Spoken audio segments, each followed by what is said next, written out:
একটি চমৎকার নতুন বাংলাদেশ চেয়েছিলাম। ক্ষমতাসীন দল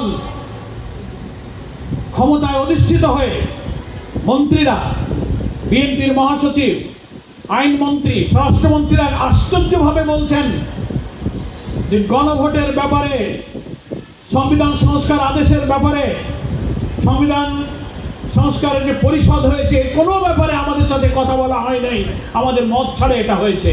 বিস্ময়ের ব্যাপার, 17ই অক্টোবর জাতীয় সংসদের দক্ষিণ প্লাজায় সকল রাজনৈতিক দল ফ্যাসিবাদ বিরোধী সংগ্রামে যারা ছিলেন জুলাই সনদে স্বাক্ষর করেছেন, আর গণভোটার জাতীয় ভোট হয়েছে 12ই ফেব্রুয়ারি 2026।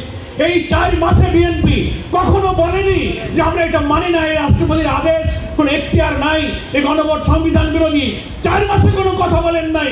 সংখ্যাগরিষ্ঠতার শক্তি নিয়ে এখন কেন জনগণের রায়ের বিরুদ্ধে আপনারা ইউটার্ন দিয়েছেন? চমৎকার ভাবে আপনারা আপনাদের ভূমিকা উল্টে দিয়েছেন।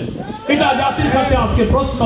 ফলে এই গণভোট, এই সংবিধান সংস্কার আদেশ প্রত্যেকটি প্রক্রিয়ার সাথে সমস্ত দল যুক্ত ছিল। আজকে এই সত্যকে আপনারা এড়িয়ে যেতে পারবেন না।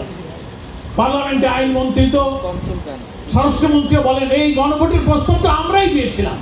বিএনপির 31 দফার প্রথম দফাই হচ্ছে আমরা রাষ্ট্র ক্ষমতায় গেলে সংবিধান সংস্কার কমিশন গঠন করব। এখন ওনারা সংস্কার বোঝেন না, সংশোধনের নামে রক্তাক্ত জুলাই সনদকে এড়িয়ে তাদের মন মতো করে জুলাই সনদের প্রতি অবিচার করার ষড়যন্ত্র করা।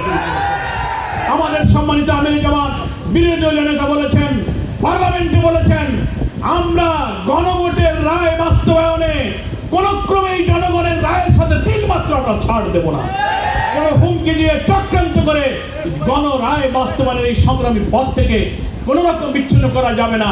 যে জাতি, যে ছাত্র সমাজ রক্ত দিয়ে এই কঠিন ফ্যাসিবাদকে বিদায় দিতে পারে, সেই শক্তির সামনে আপনাদের মতো নতুন ফ্যাসিবাদের পথে যারা যাত্রা শুরু করেছেন তাদের কোনো গুরুত্ব, কোনো মূল্য এই ছাত্র সমাজের কাছে হবে না।